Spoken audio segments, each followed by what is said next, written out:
E nós, queridos, vamos abrir nossas Bíblias no segundo livro do profeta Samuel, no capítulo 7. Estamos lendo as Escrituras, e este mês são os 2 livros de Samuel e os 2 livros dos Reis.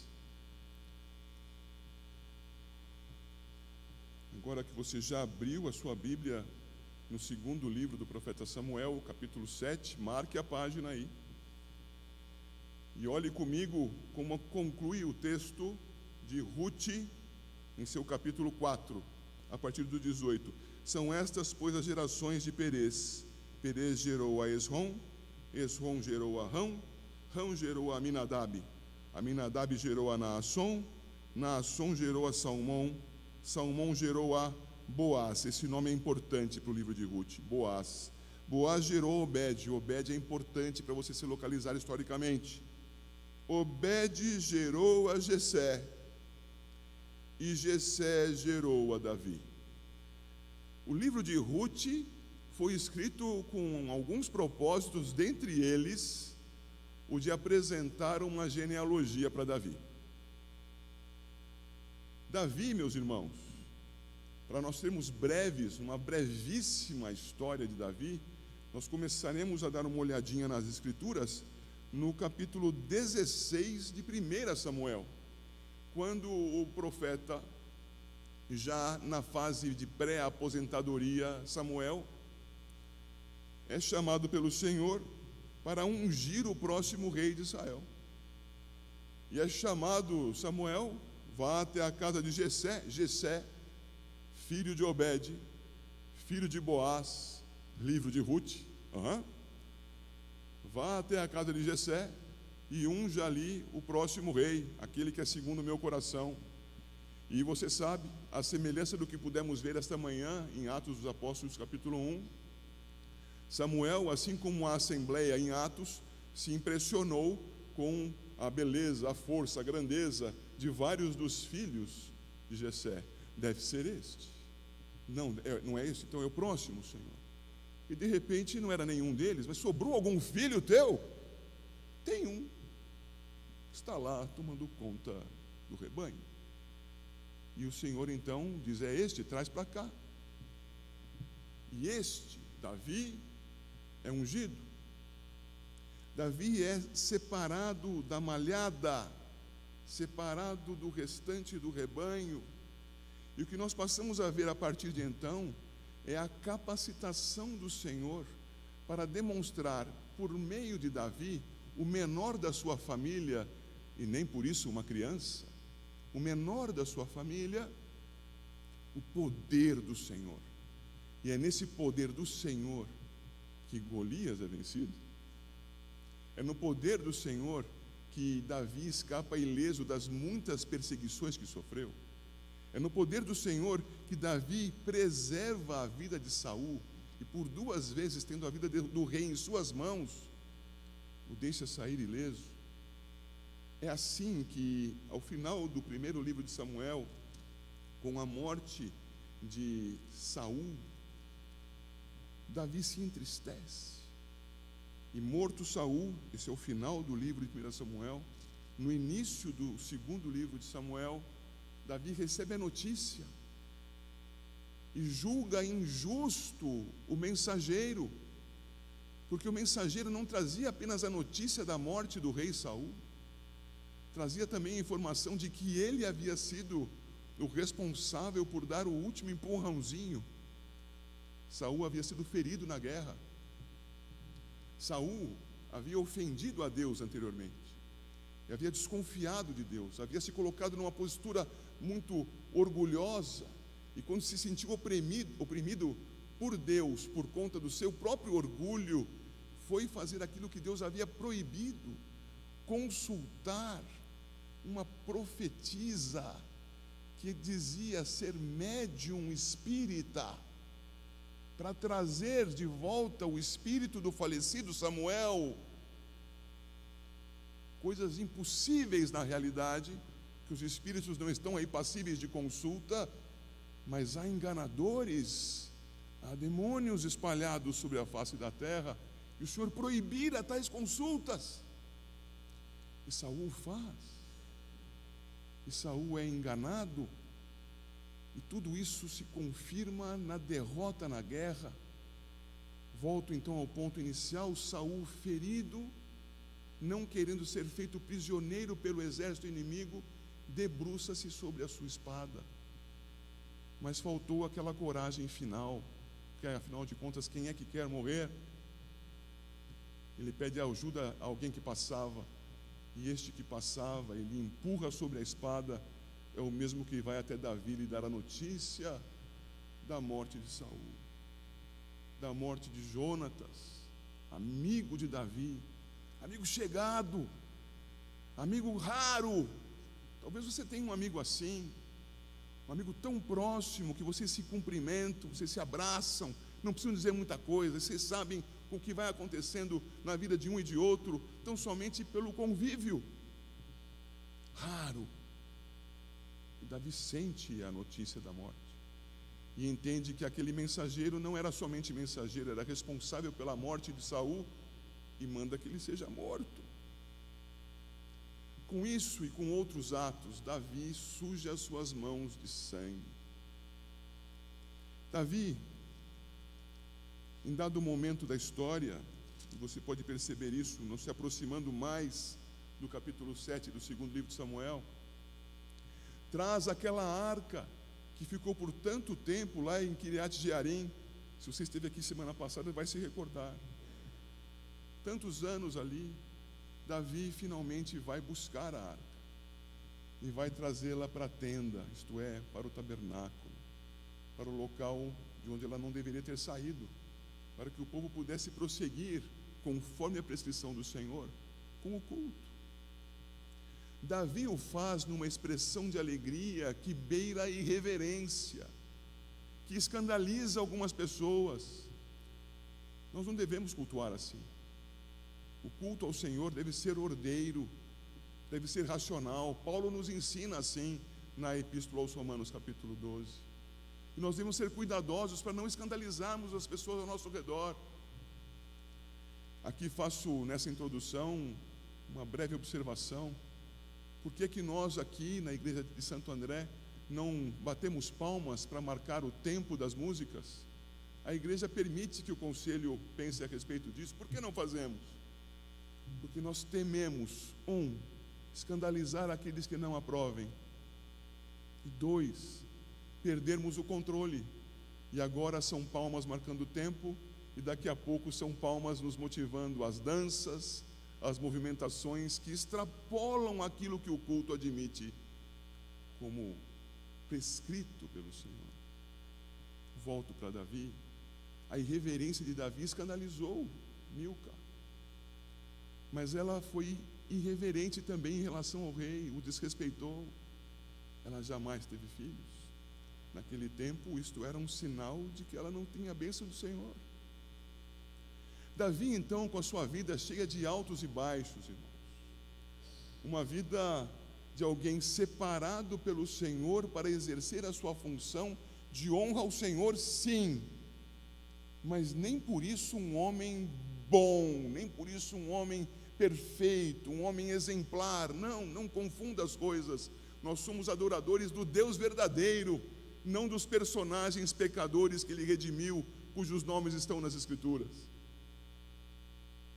Davi, com sangue nas mãos, com pecados nas costas, chega à situação do capítulo 7 do segundo livro de Samuel. E ele quer edificar uma casa ao Senhor. É neste ponto da história que está o trecho que nós vamos ler agora.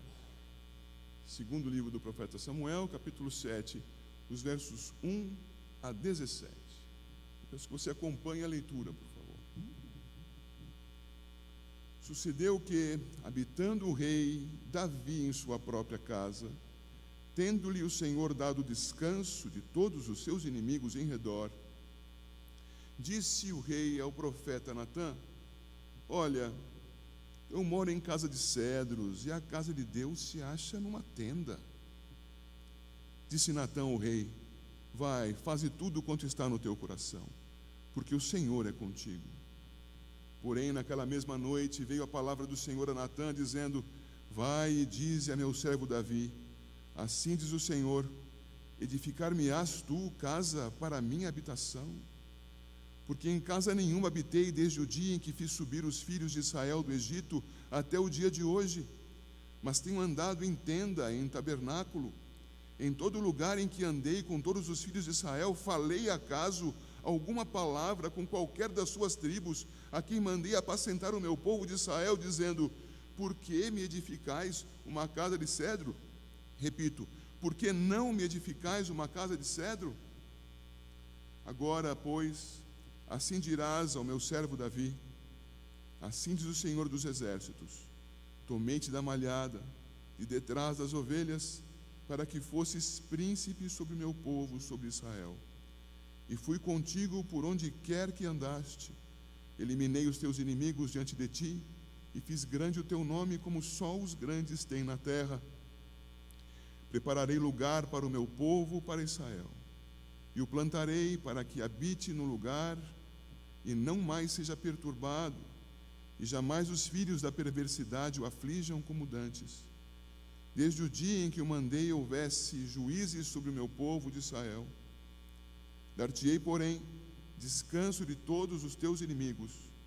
Também o Senhor te faz saber que Ele, o Senhor, te fará casa. Quando teus dias se cumprirem e descansares com teus pais, então farei levantar depois de ti o teu descendente, que procederá de ti, e estabelecerei o seu reino. Este edificará uma casa ao meu nome, e eu estabelecerei para sempre o trono do seu reino. Eu lhe serei por pai, e ele me será por filho. Se vier a transgredir, castigá-lo-ei com varas de homens e com açoites de filhos de homens.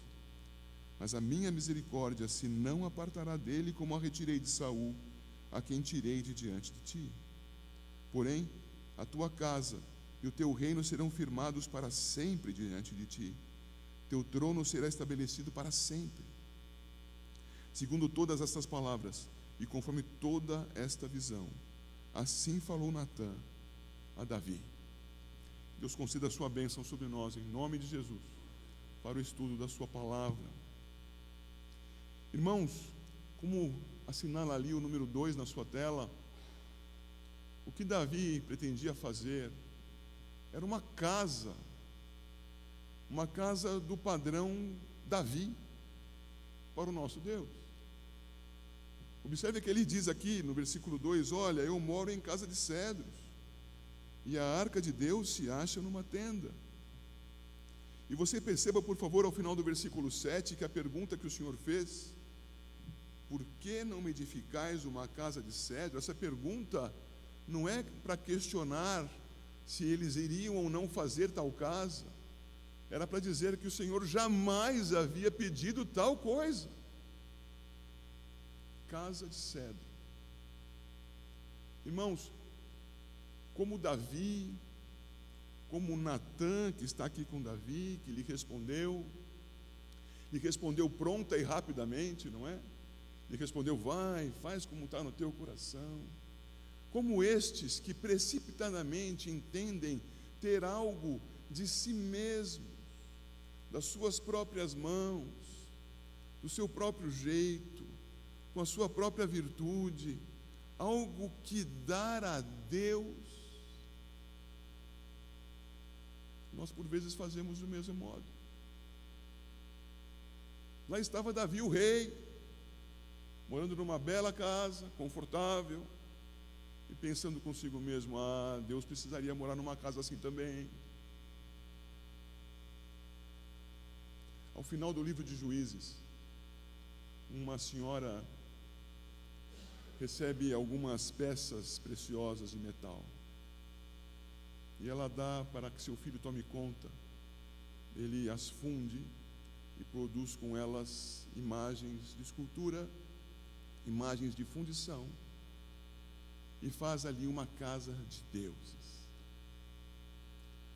O livro de Juízes, como você sabe, registra a história das pessoas conforme seus próprios critérios. E este é um risco que nós corremos o tempo todo. O tempo todo estamos à beira de agir com Deus do jeito que nós achamos que seja melhor. Lá estava Davi, amado do Senhor, guardado pelo Senhor, obedecendo em tantas coisas ao Senhor, embora ainda pecador, querendo dar ao Senhor alguma coisa que lhe parecia ser boa. Isso deve ser bom para Deus, então vou fazer. Meus queridos irmãos, este primeiro aspecto a ser observado deve ser bem aplicado à sua vida. Não façamos a Deus o que nos pareça ser bom. Façamos a Deus aquilo que Ele diz ser bom. Discirna. Examine as Escrituras e aprenda o que deve ser feito. O que Davi deveria ter feito nesse momento? Natã, o profeta, consulta o Senhor. O que devo fazer para honrá-lo? Natã, o que devo fazer para demonstrar a minha gratidão diante do Senhor? Por tudo que Ele tem feito por mim, por ter me preservado e me dado uma casa boa como esta. O que fazer? Mas não. A pergunta, a posição de Davi e a resposta de Natã apontam. Tanto o rei quanto o profeta se precipitaram na resposta. Queriam dar uma casa do nosso jeito para Deus. Mas Deus não quer as coisas do nosso jeito. Mas pastor, isso é tão bom, como Deus pode não aceitar? Não se engane. Ou é do jeito de Deus, ou não é. Deus não está aberto a sugestões.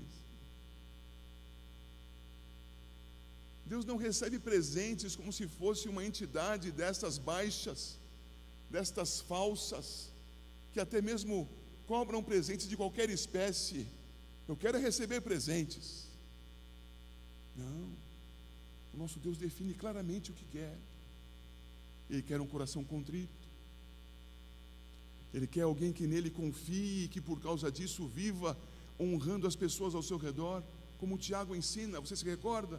A verdadeira religião é preservar-se a si mesmo puro da contaminação e cuidar das viúvas, dos órfãos e do estrangeiro. Uma religião que se relaciona com Deus e que age na sociedade do jeito que Ele disse para fazer. Bem, nosso Senhor respondeu. Versículos 4 a 7 trazem essa palavra do Senhor. Eu não quero esta casa. Eu não quero que Ele me faça casa. Natã, vai lá e corrige o que você disse. Mas eu sou profeta. Pois é. É por isso que a exortação da palavra é sempre: examine o que você ouve, porque o crédito tem que ser dado segundo a palavra do Senhor, não segundo a autoridade de quem fala. Examine o que você ouve. Natã teve que se corrigir. Ouviu o que Deus disse e apresentou então ao Davi. E veja o versículo 5. Já começa o Senhor com uma pergunta.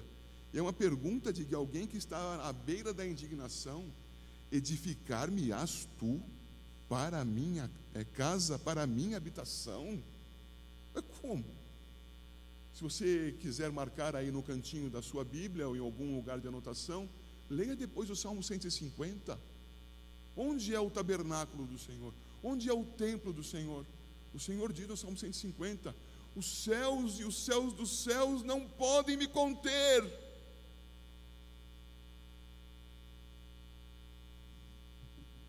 Como você vai construir uma casa para mim? E é nessa maneira que ele continua, e você já leu comigo o texto, e sabe que o Todo-Poderoso não quer esse tipo de obra das nossas mãos.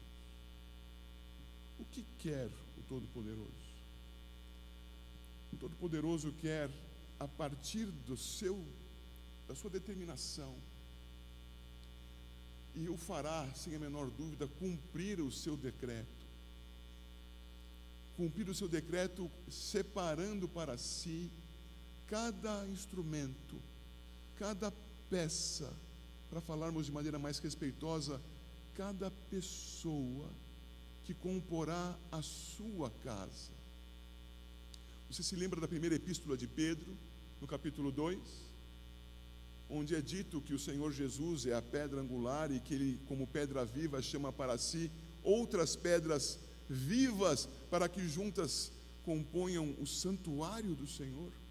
O Senhor separa para si as pedras, as quais Ele vivifica, pedras vivas. O Senhor separou, veja o versículo 8: assim diz o Senhor dos exércitos: Davi, tomei-te da malhada, de trás das ovelhas, para que fosses príncipe sobre o meu povo, sobre Israel. Davi, eu te peguei da insignificância e te trouxe para a posição de rei. Não é teu o poder, não é tua a virtude. Eu te separei para que você cumpra uma missão para mim. E para que você o faça, versículo 9, eu fui contigo por onde quer que andaste. Para que você cumpra a sua missão de rei na minha presença, eliminei os teus inimigos de diante de ti. Eu fiz grande o teu nome, como só os grandes têm na terra. Eu agi na tua vida. Davi, quem dá as coisas aqui sou eu. Quem prepara as coisas para mim mesmo, diz o Senhor, sou eu. Você faz do jeito que eu digo para fazer.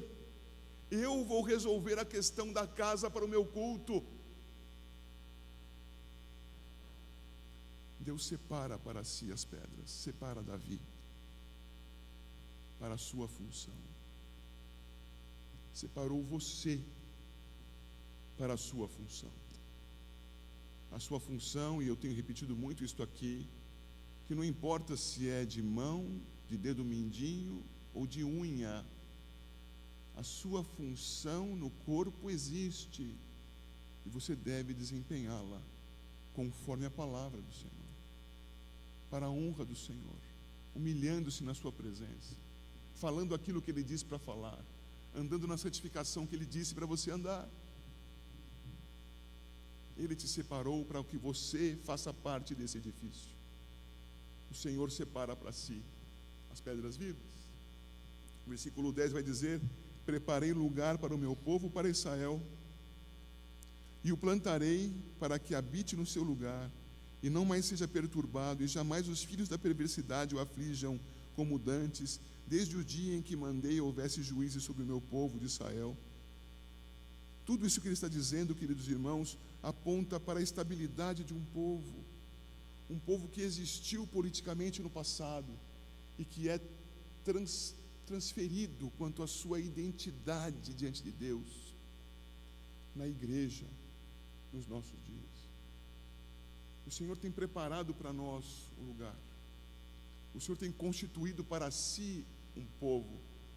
E este povo que Ele tem constituído é a casa que Ele tem edificado.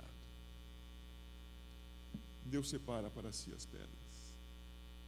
Ele diz ao final do versículo 11 que Ele daria descanso de todos os inimigos, e que daria então, ao final do 11, a última frase, Ele mesmo faria uma casa para Davi.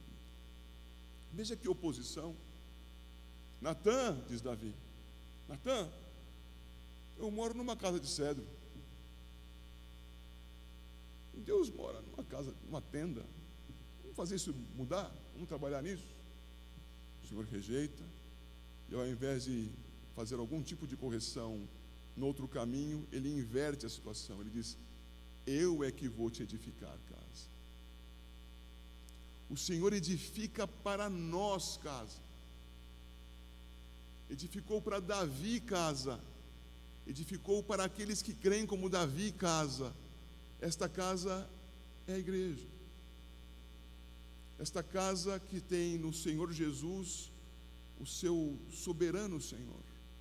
Se você for olhar lá em Hebreus capítulo 3, você verá que Moisés servia nesta casa, trabalhava para o edificador nesta casa, fazendo tudo o que o seu Senhor dizia que ele fizesse, o que Davi deveria fazer também, e eu e você também. Mas o capítulo 3 continua dizendo: Jesus, entretanto, como Senhor da casa, Ele impera sobre cada uma das suas partes. E Ele a utiliza, Ele nos utiliza para a sua própria glória.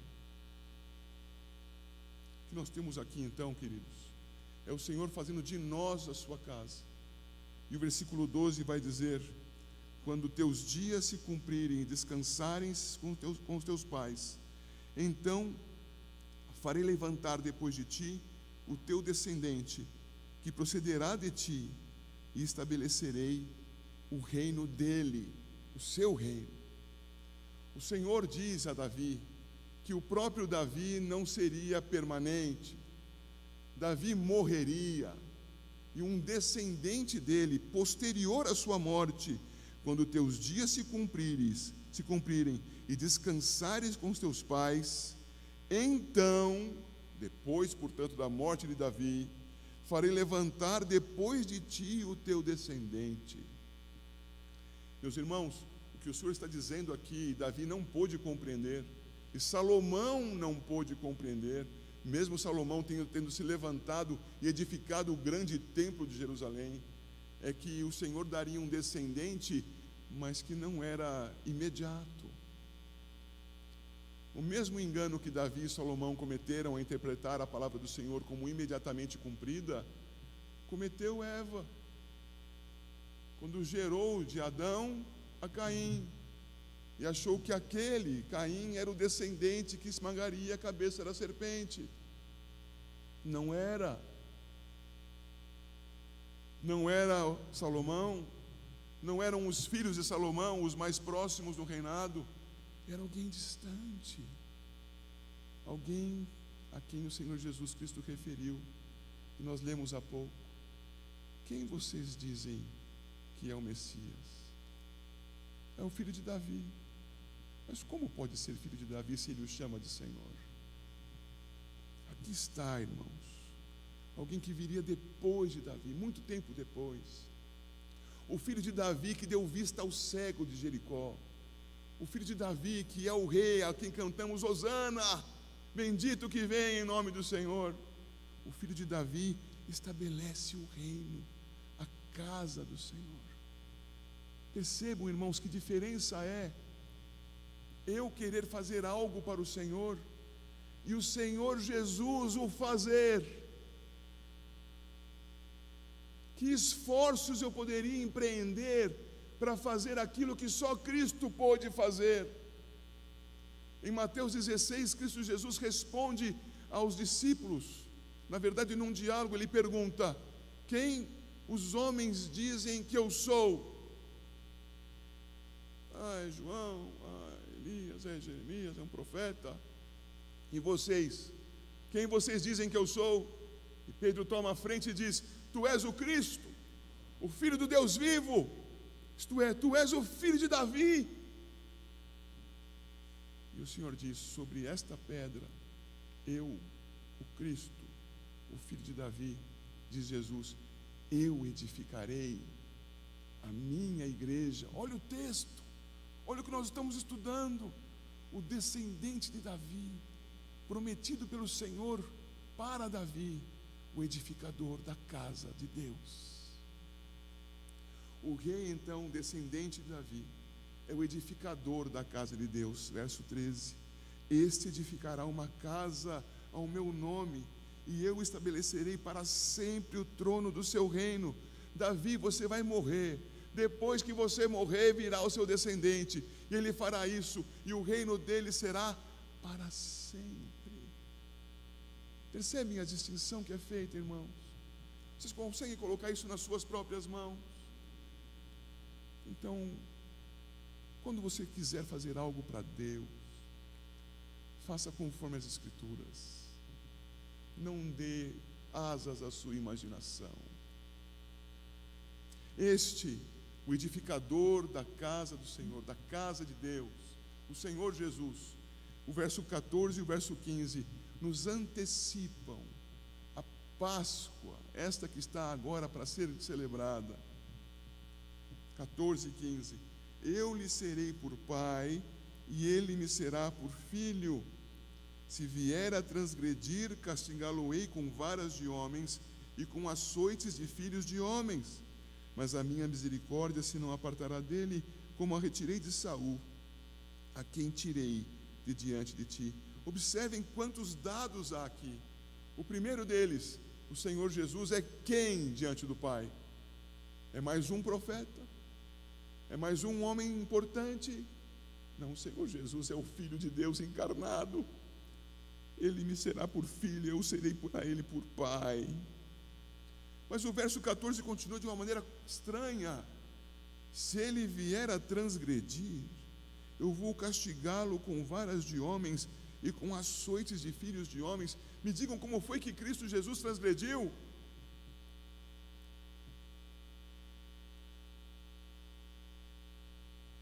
Tomando sobre si a nossa transgressão, fazendo-se culpado, tomando as nossas culpas sobre si. Ele não foi agente de transgressão alguma, mas ele foi o substituto do transgressor. Logo, tomado como transgressor. Isso não cabe no nosso direito, mas cabia no direito hebraico. Cabia no regime cerimonial dos judeus. E nós precisamos compreender isso, o substituto.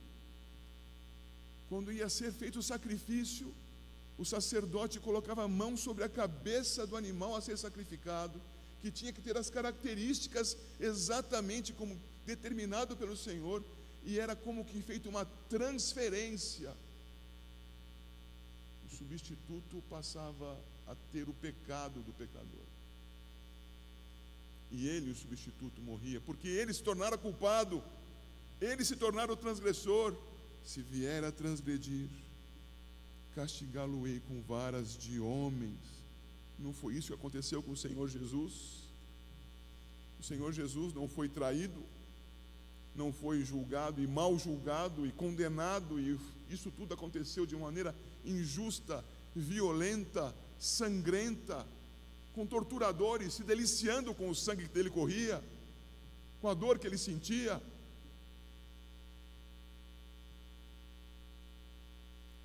E foi à cruz, pregado lá, morto ali, às varas dos homens. O que segue no versículo 15, irmãos, é a ressurreição. Mas a minha misericórdia se não apartará dele, como a retirei de Saul, a quem tirei de diante de ti. O nosso Redentor passou por toda essa justiça humana sobre si, essa justiça injusta dos homens, mas o fez voluntariamente, o fez na sua própria justiça, o fez de modo que o Senhor não deu a ele aquilo que ele passou a merecer por tomar sobre si a nossa culpa. Então o Senhor misericordiosamente não lhe dá a morte eterna por ser substituto, e a sua misericórdia se manifesta com a ressurreição, porque o salário do pecado é a morte, mas Cristo vive.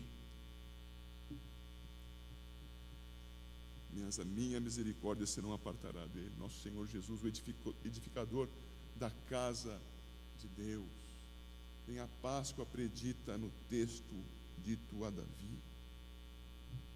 E este rei, cujo reino é para sempre, verso 13, tem a repetição a esse respeito no verso 16. Porém a tua casa, a casa de Davi, e o teu reino serão firmados para sempre diante de ti. De Davi, sim, do seu descendente, filho de Davi, descendente de Davi. Teu trono será estabelecido para sempre.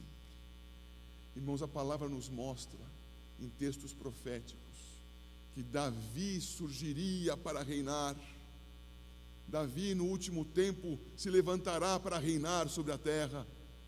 Não é uma menção direta, não é uma menção literal, é o reino de Cristo entre os homens, do filho de Davi, reinando hoje e reinando para todo sempre. toda autoridade me foi dada nos céus e na terra. Este é o Senhor Jesus, o Rei que reina hoje e reinará para sempre. Até como ensina 1 Coríntios capítulo 15, entregue todas as coisas ao seu Pai. Entregue o reino ao seu Pai.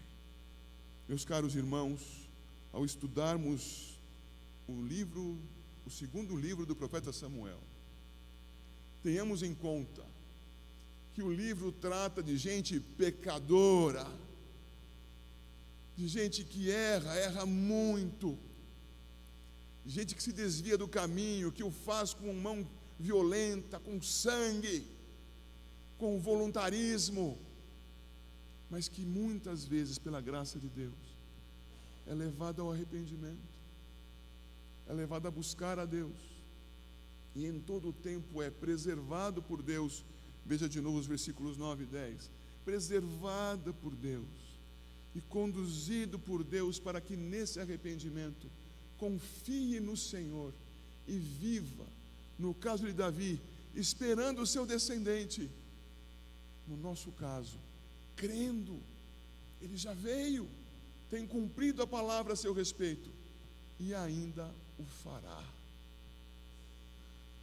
Que nessa convicção você saiba que você não edifica a casa de Deus, que não é pelo seu poder, pelo seu empenho, pelo seu trabalho, pela sua responsabilidade que as coisas vão acontecer. Não é assim. É pela sua dependência de Deus, é pela sua confiança em Deus, por você fazer aquilo que Deus mandou fazer, que Ele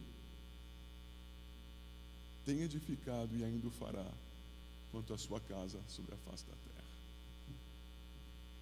Deus abençoe assim a igreja, em nome de Jesus.